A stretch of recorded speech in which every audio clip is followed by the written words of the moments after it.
On today's episode, Europe gets serious about tech, Hyundai doubles down on fuel cells, and SpaceX lands, then burns.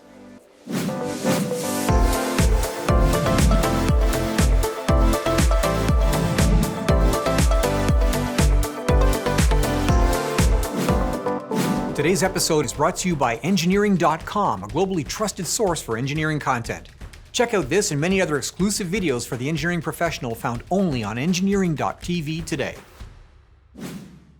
Well, the team at SpaceX, they've been busy again this week, launching the 10th iteration of the firm's large Starship vehicle from their launch site in Cameron County, Texas.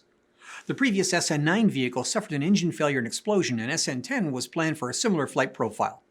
The plan was to ascend on the vehicle's 3 Raptor engines, with each shutting down in sequence ahead of the projected peak altitude of 10 kilometers. Now, like SN9, the vehicle then was programmed to turn on its side, simulating an orbital re-entry, transfer propellant feed to internal header tank, then relight engines for a soft landing on the pad. Control is by autopilot through engine gimbaling and 4 winged fins that SpaceX calls flaps. The flight profile was executed according to plan, with the single-engine Raptor-powered landing on target, however with sufficient force to damage the vehicle. SN10 was destroyed some minutes after landing by a pad fire. Now, SpaceX calls these events rapid unscheduled disassembly, and undeterred, the firm has already rolled out SN11 to the pad for pre-launch testing. Now, rolling out prototype vehicles for flight test with only days for post-flight analysis of a catastrophic failure, that's very rare in the aerospace industry. In booster development, it was seen last in the 1950s in the General Dynamics Atlas program, where speed was of the essence to develop an ICBM to counter the Soviet R-7 Semyorka, and Pentagon budgets were essentially unlimited. Even under those conditions, General Dynamics astronautics faced the possible cancellation of their program due to numerous failures. SpaceX is developing Starship with private funding, and Elon Musk appears undeterred by the expensive build, break, develop engineering strategy. In the meantime, however, Falcon 9 successes have become almost commonplace, with another launch and successful booster recovery this week, delivering 60 Starlink internet satellites into low Earth orbit. Why build Starship? The current test vehicles are prototypes of the upper stage of a much larger system, which is planned for heavy lift to low Earth orbit as well as for human spaceflight. A lunar Starship mission is planned for 2023, carrying Japanese entrepreneur Yusaku Maezawa and a crew of civilian passengers on a week-long flyby of the moon. Definitely not the NASA way of doing things. With a large number of firms entering the electric vehicle space, new models, well, they're arriving every month. But whatever happened to fuel cells? Well, Toyota and several other automakers continue to pursue fuel cell technology as an alternative, non-fossil fuel propulsion system for cars and trucks. Now, one of them is Hyundai, who've broken ground on their first foreign fuel system factory in Guangzhou province in China. Now, the R&D and production facility will cover over 2 million square feet and be used for both cell production and research. The facility, called HTWO Guangzhou, will be completed by the second half of 2020 and will initially produce 6,500 fuel cell systems per year. Hyundai plans to ramp production from that level as market demand increases. The new plant is part of an ambitious 2018 plan called Fuel Cell Vision 2030, with a targeted production by that year of 700,000 units annually. The H2 brand will focus on Korea, Europe, China, and the US, offering an SUV, the Hyundai Nexo, the Xcient heavy-duty truck, and a fuel cell bus.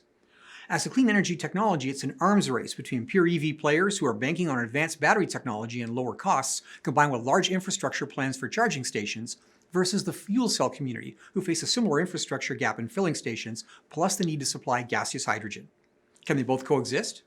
There are applications where the lighter weight of hydrogen fuel cells may be advantageous, and as a transition technology, hydrogen can be extracted from natural gas on a commercial scale. From an environmental perspective, much depends on how that hydrogen is manufactured and how overall energy and environmental costs of battery manufacturing are calculated. At this point, there's no clear winner from an environmental perspective. From the showroom floor, EVs are ahead for now, but we'll be watching fuel cell developments closely. There's no doubt that the future is digital, and as China and the US vie for supremacy in the digital space, there's a new player at the table: Europe. The European Council has released a plan for a continental digital strategy called the Digital Compass. The strategy is to rapidly increase the penetration of high-tech hardware and software across all European states with surprising speed by 2030. There are 4 key targets. The first is education. 80% of all adults will have basic digital skills, and 20 million will be employed as leading-edge IT specialists in the EU, with the program to promote women in the field as well. The second is massive in scope. All EU households with gigabit connectivity and all populated areas covered by 5G. On the hardware side, 20% of global semiconductor production is to be based in Europe, with 10,000 climate-neutral secure edge nodes in the EU, as well as Europe's first quantum computer. The third target is corporate Europe.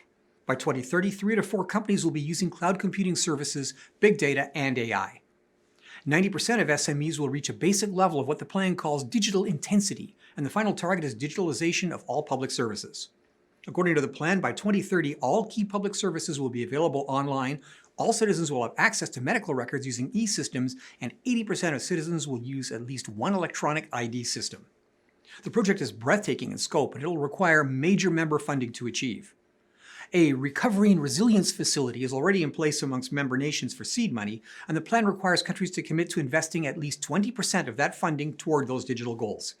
Now, it's a tall order, and while the plan doesn't state who will supply hardware or software solutions to achieve it, the 20% semiconductor market penetration will likely require domestic sourcing for European solutions. Are we headed toward a tripolar, siloed digital world? We'll be watching. Well, that's it for today's episode of This Week in Engineering, brought to you by engineering.com. If you like this show, be sure to subscribe to our channel and click on the notification bell for our next episode. For deeper engineering content, visit engineering.tv for exclusive shows like Manufacturing the Future and Designing the Future, not found in our YouTube channel. Thanks for watching.